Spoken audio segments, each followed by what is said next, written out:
ගිය සතියේ වීඩියෝ එකෙන් මම ඔයාලට කියලා දුන්න ජීවිතයට සාර්ථකව මුහුණ දෙන විනය මොනතරම් වැදගත්ද කියලා කියන කාරණාවට සම්බන්ධ දෙයක් තමයි අදත් මම ඔයාලා එක්ක කතා කරන්න හිතුවේ.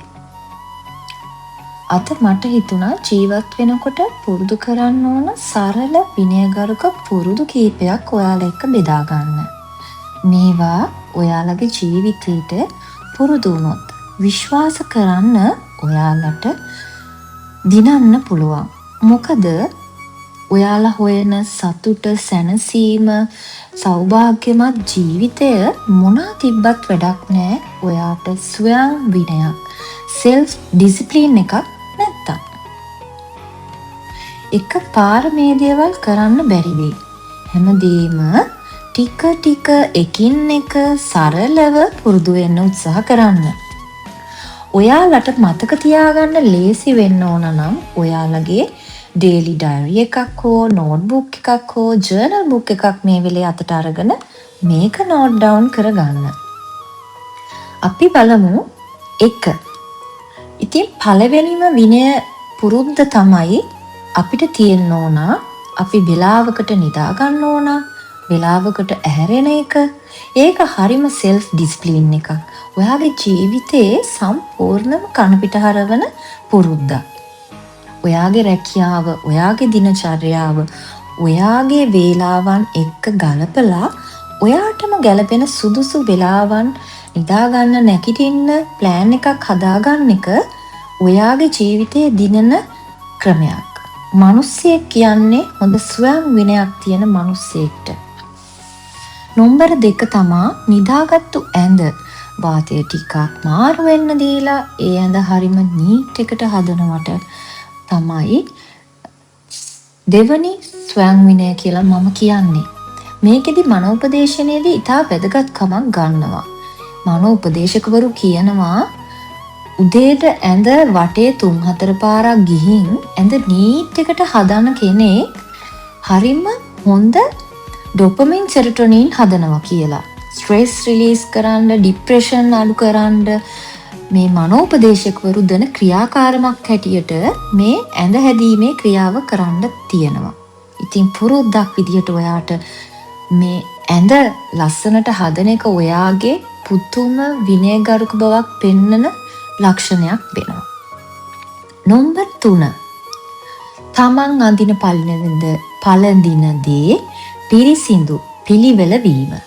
කහට වැදුණු, ඉරුණු, දාඩිය ගඳවුණු, පොඩි උණු ඇඳුම් නැඳන් කොහෙවත් යන්න එපා. අයන් කරපු, හොදපු, පිරිසිදු පිළිවෙල ඇඳුම් පැළඳුම් අඳින එක ඉතාම හොඳ විනයගරුක පුරුද්දක්. මිනිස්සෙක්ගේ හොඳ පෞරුෂ ලක්ෂණයක්.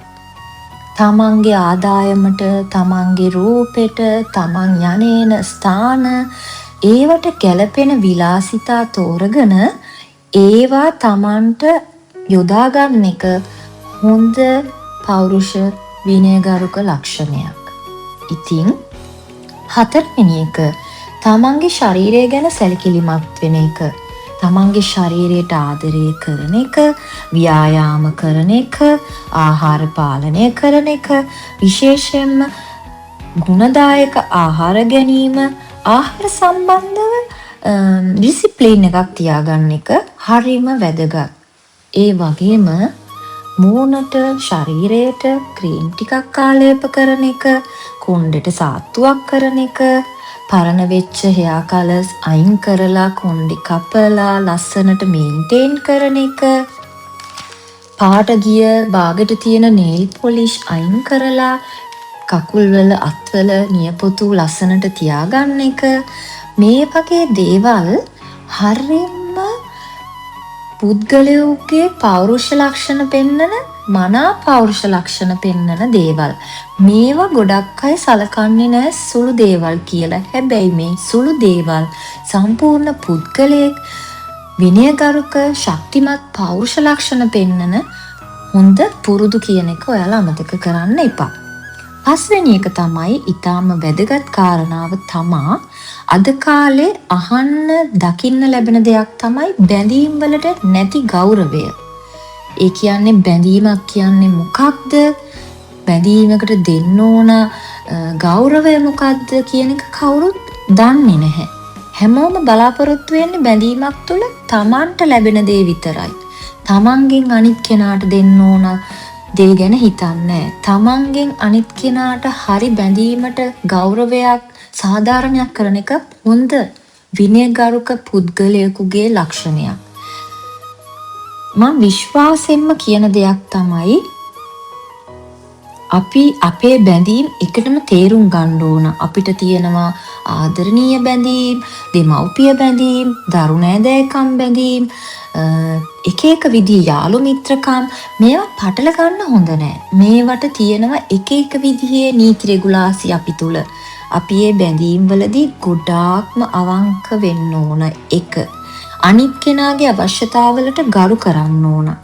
ඒ වගේම අනිත් කෙනා වෙනුවෙන් අනිත් කෙනාගේ දුකේදී සතුටේදී විශ්වාසනීය වෙන්න ඕන. අපි කවදාවත් බැඳීමක් තුල මිනිස්සෙක්ව පහත් කරන්න රිද්දන්න හොඳ නැහැ.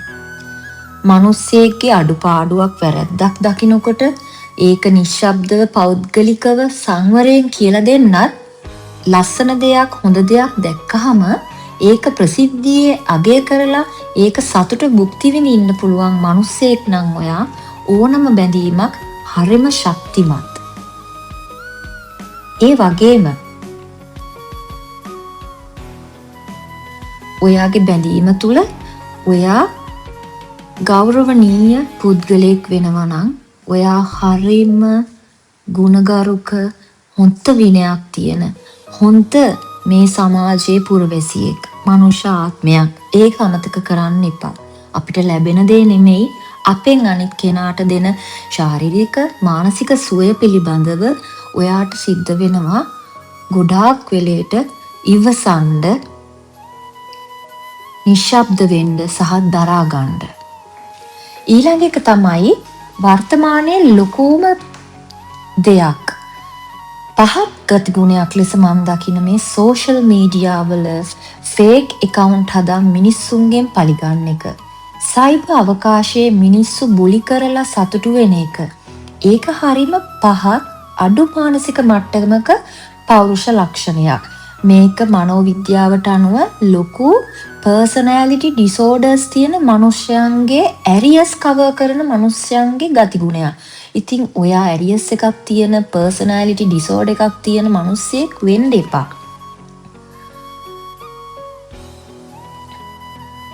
ෆේක් වලින් මිනිස්සු රිද්දන්න එපා.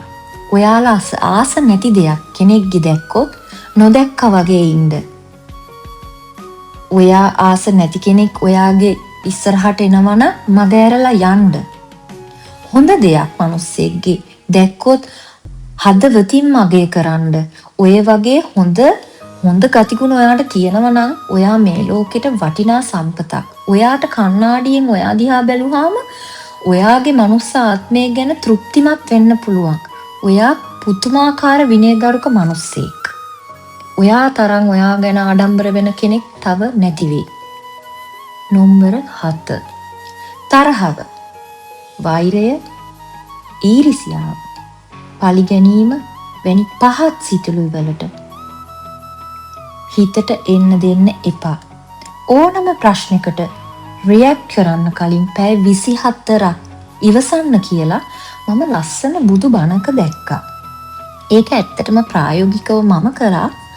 හරිම ලස්සන ප්‍රතිඵල තමයි ඒක මට ලැබුණේ. ඉතින් මම ඔයාලටත් කියනවා පැය 24ක් ඉවසන්න. තරහව කියන්නේ අපිම විනාශ කරගන්න මාරෙක්.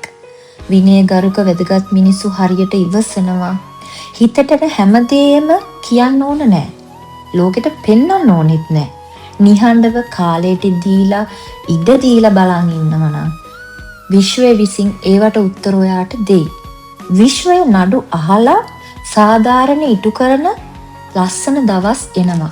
එකටම ඔයාව විශ්වාස කරන්න. විනයගරුක වෙන්න. නම්බර 8. දකින දේවලට ආශා වෙලා ඒවා පස්සේ හතිදාගෙන දුවන්න එපා. ෆෝන් එකේ ඉන්න සෝෂල් මීඩියා ඇප් ඔක්කොම යූස් කරන්න එපා. ඒක අපරාධ කාලිකෑමක්. මනසේ හොඳ ක්‍රියාකාරීත්වය නැත කර ගැනීමක්. සෙක්ස් ඇඩික්ෂන් වලට යන්න එපා. සීමාවක් නැතුව, ගෞරවයක් නැතුව අනවශ්‍ය ලෙස ඒවට ආශා වෙන්න එපා. පහත් මිනිස්සු කරන දේවල් කරොත් ඔයා විනයගරුක පුද්ගලයෙක් නෙමෙයි. ඔයාගේ මනසට පුළුවන් වෙන්න ඕන හැම දෙයකටම සීමාවක් තියාගන්න. හොඳ නරක කියන දේ මොකද්ද කියලා අවබෝධ කරගන්න තරම් ඔයාගේ හිත විනය පවත්වා ගන්න පුහුණු කරන්න. නම්බර 9. මොන ආගමකට හරි කමක් නැහැ. ඔයාලා භක්තිවත් වෙන්න. ආගමක ආශ්‍රය ඊටාම වැදගත්. හොඳ මිනිසෙක් වෙන්න. ඒ පුද පූජා ඒ සිරිත් විරිත්වල යෙදෙන එකෙන් ඔයාගේ නිවීම හම්බෙනවා. ඒ වගේම උපන් සංස්කෘතියක් තියෙනවා. උපන් ආගමක්, උපන් ජාතියක් තියෙනවා.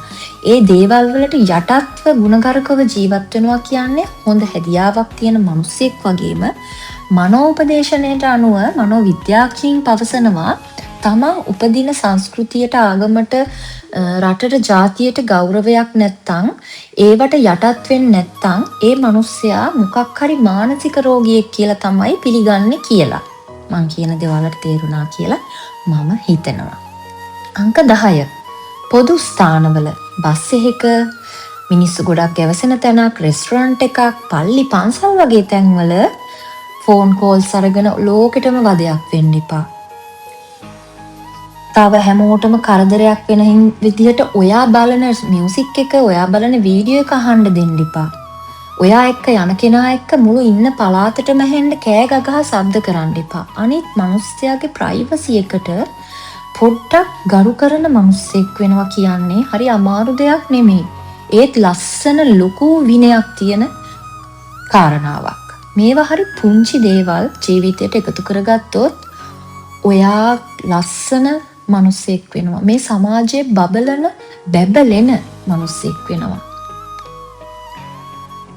හොඳ විනයගරුක මිනිස්සු මේ දේවල් ලොකුවට හිතන්නේ කරන්නේ නැතුව පුරුද්දක් වශයෙන් අපි දවසේ හුස්ම ගන්න ඇහිපිය ගහනවා වගේ පුරුද්දකට මේවා කරන්න පුරුදු වුණොත් හරි ලස්සනයි. සමාජයක් මැද්දේ ඔයාට හචිමක් ගියත් සොරි කියන්න තරම් නිහතමානී වෙන්න හැදියාවක් පුරුදු කරගන්න. නම්බර 10. තමන්ට කියලා පෞද්ගලික ජීවිතයක් වැදගත් මිනිස්සුන්ට තියෙනවාමයි. ඒක තමාට දෙන ආදරය හා ගෞරවය. තනි පුද්ගලයෙක් නම් මොනතරම් හොඳ යාළුවෝ වුණත් තමන්ගේ කියලා පෞද්ගලිකත්වයක් තියෙනවා. වැඩිහිටි දරුවෝ අම්මා තාත්තා එක්ක වුණත් තමන්ට කියලා ප්‍රයිවසි එකක් මේන්ටේන් කරනවා. අම්මා කෙනෙක් තාත්තා කෙනෙක් නම් තමන්ගේ ළමයිගේ පෞද්ගලිකත්වය හරි ලස්සනටම පරිස්සම් කරනවා. පවුලේ නම්බුව, පවුලක් කියන පුංචි සංස්ථාව ඇතුලේ ඒක හරි වටිනම සංස්ථාව. ඕගොල්ලෝ ඒකට ගෞරව කරන්න ඕන. ඉතින් මේ පවුල තමන්ට දෙන පෞද්ගලිකත්වය රැකීම, ප්‍රයිවසි එක රැකීම කියන්නේ ඇත්තටම ඊටාම වැදගත් පෞරුෂ ලක්ෂණයක් සහ විනයගරුක පුද්ගලයෙක්ගේ ලස්සනම ගතිගුණයක්. ඉතින් ඒ වගේම ඊළඟ එක තමයි